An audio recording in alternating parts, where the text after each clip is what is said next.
हिंदूवरती असा अत्याचार बर्दाश्त नाही मला, बोलून ठेवतो तुम्हाला. मी येऊ का आता रक्षा हॉस्पिटलमध्ये? काय लाचारी आहे तुमची? तुम्ही पॅनलसाठी तुम्ही शिफारस केल्या आहे का? काय बोलता हो संजय जी? एक रात में लोग हमारे आवडत नाही तुम्हाला? खोटं बोलता. एका रात्रीत क्रॉस केस करतात पाहिजे तेव्हा, अरे आणि हे करत नाही. को मारा, 70 बरस की माँ को मारा, 22 बरस की लड़की को मारा, 15 बरस की बेटी को मारा, पॉस्को उसको सब लगाना चाहिए, कुछ नहीं कर रहा है. सर्वात जास्त क्रॉस केस आहे मालवणीमध्ये, आणि हे पण लक्ष देत नाहीत क्रॉस केसमध्ये. मला आज पाहिजे, नाही तर मी बसू का आंदोलन? सांगा. मी मंत्री महोदय आले सारे झूठ बोलता आपको. रक्षा हॉस्पिटल एक प्राइवेट नर्सिंग होम में आरोपी इतने दिन से एडमिट है, हाथ नहीं लगा रहे हैं उसको. 15 बरस की लड़की को मारा, 70 बरस की माँ को मारा, ये आदमी है, इसको जला डालने की कोशिश किया. लाश वाटता है तुम्हाला? साहब मैं बैठ जाऊंगा इधर जब तक ये अरेस्ट करते हो. ये हिंदू का जीना मुश्किल कर दिया है. मालवनी मतलब पाकिस्तान तो नहीं हुआ ना. आपकी दिशा भूल कर रहा है. पिछले मीटिंग में भी दिशा भूल किया इससे. इसकी क्या मजबूरी है सर? काय कर सकते हैं?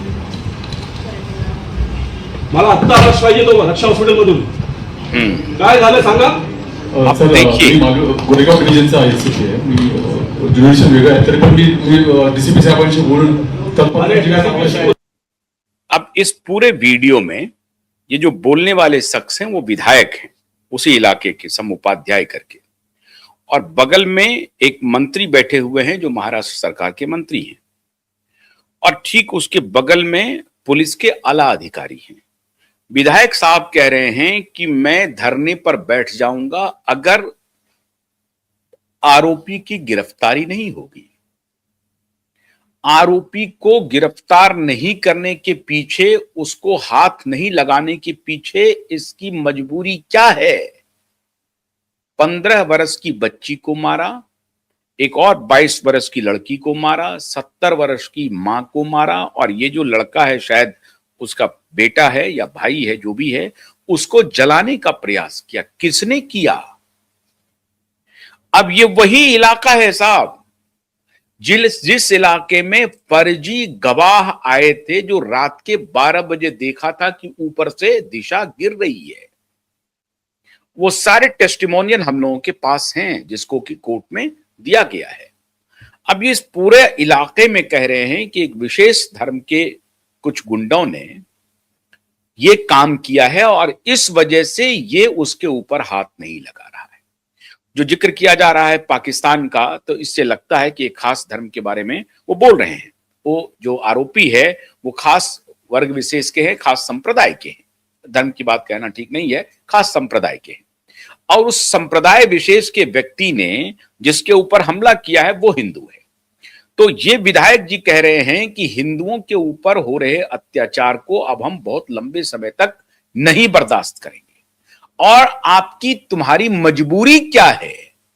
वो आरोपी कोई रक्षा अस्पताल है जो एक प्राइवेट नर्सिंग होम है, उस नर्सिंग होम में जाकर के बीमारी का बहाना बना करके एडमिट हो गया है. अब हॉस्पिटल में आप अगर कहीं आईसीयू में भर्ती हो जाएं तो पुलिस तो अंदर जा नहीं सकती, क्योंकि भाई वहां तो बहुत क्रिटिकल पोजीशन में है.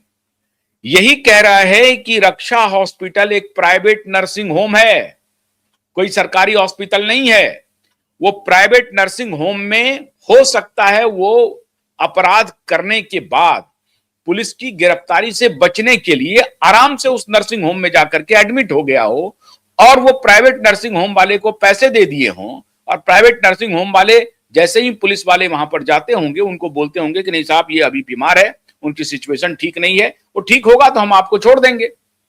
इस प्रकार से वो 5-10 दिन से है, 20 दिन से है, या महीनों से है, कितने दिन से वो वहां पर एडमिट है. एडमिशन उसका दिखाया जा रहा है कि जो आरोपी है उसका मेडिकल एडमिशन दिखा करके वो गिरफ्तार नहीं कर रहा है, पुलिस गिरफ्तार नहीं कर रही है. तो उसी को विधायक कह रहे हैं कि इस व्यक्ति की मजबूरी क्या है. अब केस कैसे जुड़ रहा है? मतलब शैलेंद्र नगरकर जनता के लिए नहीं, आम जनता के लिए नहीं है. शैलेंद्र नगरकर आरोपियों के लिए है. और यही शैलेंद्र नगरकर है जो माननीय नीलेश ओझा जी को अदालत में कह रहे थे सुप्रीम कोर्ट क्या होता है, हाई कोर्ट क्या होता है. ये एक प्रकार का गुंडा पुलिस वाला है. और ये आदित्य ठाकरे, उद्धव ठाकरे के गैंग का है, सचिन बाजे के गैंग का है ये। तो वो सचिन बाजे तो अभी पुलिस में भर्ती किया था, अभी तो उसकी नौकरी बची हुई थी, परमबीर सिंह रिटायर कर गए।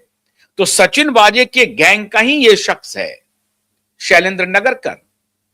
और शैलेंद्र नगरकर की ये जो संलिप्तता है, आरोपियों से साठगांठ करके पैसे कमाने की जो संलिप्तता है, ये साबित कर रहा है कि शैलेंद्र नगरकर एक घोर भ्रष्ट ऑफिसर है। सुन लीजिए, महाराष्ट्र के डायरेक्टर जनरल ऑफ पुलिस, आपके संज्ञान में मैं ला रहा हूं शैलेंद्र नगरकर के इस वीडियो को, और आप देखिए कि विधायक, मंत्री, आपके आला पुलिस वाले वहां मौजूद हैं।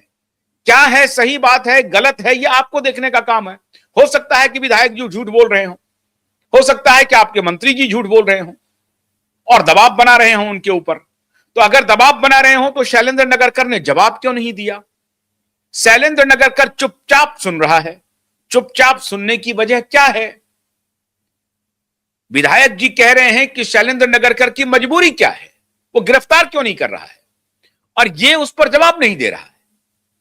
ये नहीं कह रहा है कि साहब वो एडमिट है, तो एडमिट है, ये जवाब अगर थोड़ा सा दबी जुबान में इसने दिया कि नहीं वो तो मेडिकल, अभी वो एडमिट है, उसका इलाज चल रहा है, इलाज चल रहा है, तो विधायक जी कह रहे हैं कि इलाज चल रहा है, किसी सरकारी अस्पताल में इलाज नहीं चल रहा है, रक्षा अस्पताल जो एक प्राइवेट नर्सिंग होम है उसमें इलाज चल रहा है। और इसकी आशंका ज्यादा है कि वो रक्षा अस्पताल के मालिकान को पैसे दे करके खुद को भर्ती करा लिया हो। इसकी जांच करिए, आप उसको गिरफ्तार करने के लिए जाइए, पता तो कीजिए सही बात क्या है। डॉक्टरों की देखरेख में जाइए। शैलेंद्र नगरकर अगर चाहता तो ये कहता कि जी साहब ठीक है, आप कह रहे हैं तो मैं डॉक्टरों के सुपरविजन में जाकर के देखता हूं कि उसकी स्थिति क्या है। सच्चाई यह है कि शैलेंद्र नगरकर को मालूम है कि उसने अपराध किया है, अपराधी को पकड़ना नहीं है। यही शैलेंद्र नगरकर की फितरत है। जिस केस में चीफ सेक्रेटरी को रिप्लाई फाइल करना है,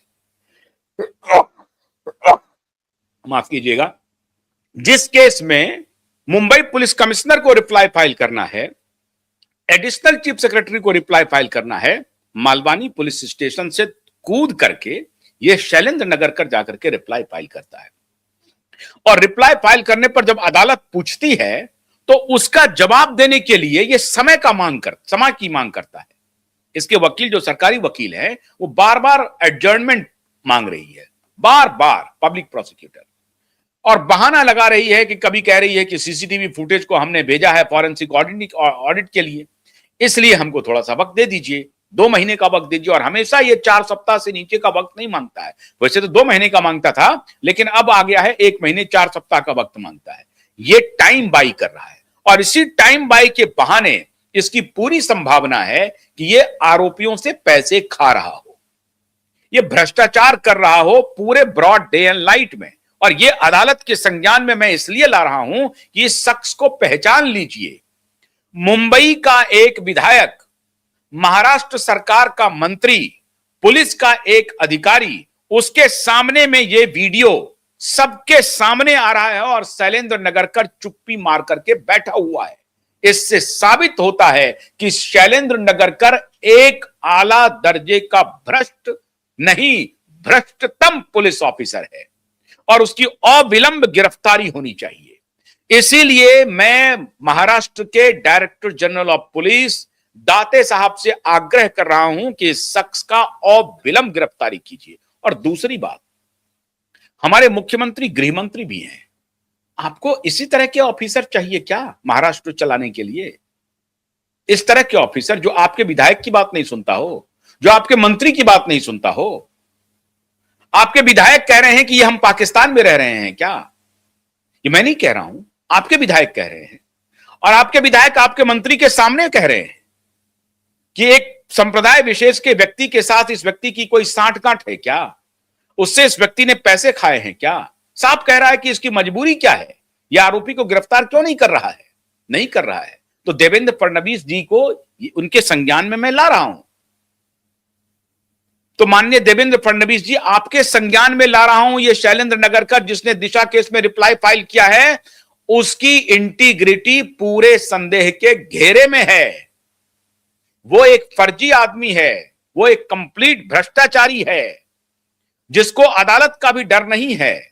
वो स्वयं कहता है सुप्रीम कोर्ट हाई कोर्ट है क्या, बोलता है। ये प्राइवेट में शैलेंद्र नगरकर साफ साफ बोलता है कि सुप्रीम कोर्ट और हाई कोर्ट को मैं नहीं जमता, मेरा कोई नहीं मानता, मैं कोई मानता नहीं सुप्रीम कोर्ट को और हाई कोर्ट को, मैं ही सुप्रीम कोर्ट हूं, मैं ही हाई कोर्ट हूं।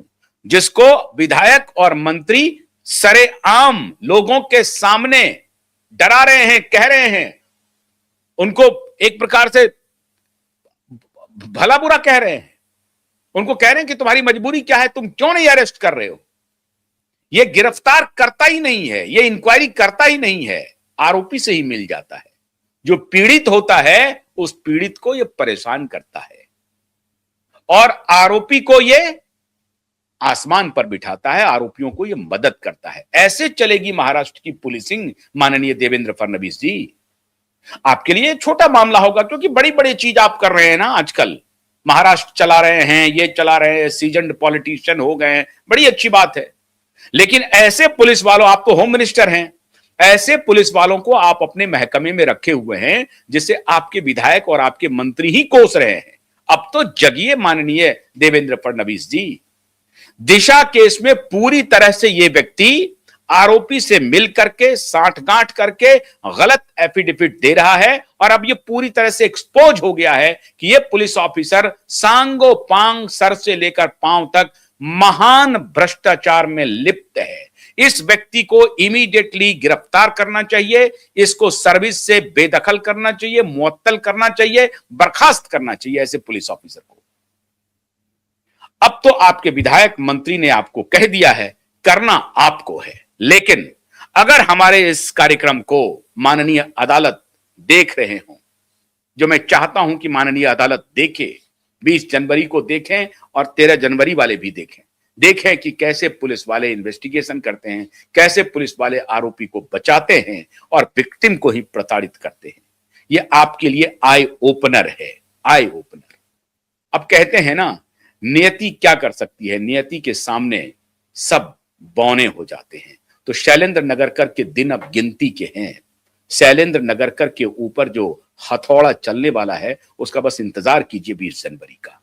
ये और अच्छी बात है कि उसके पहले ही ये व्यक्ति एक्सपोज हो रहा है और हम आपके सामने इसको ला रहे हैं। अब इसी से अंदाजा लगाइए कि किस प्रकार से दिशा सालियान के पूरे केस को इस व्यक्ति ने जैसे ऑफिसर ने पूरी तरह से खत्म किया होगा। तो कोई बात नहीं है, उन्होंने अपना प्रयास कर लिया। ईमानदार प्रकृति अपना प्रयास करती है। आने वाले दिनों में शैलेंद्र नगरकर जेल ही जाएंगे। बहुत बहुत शुक्रिया, नमस्कार।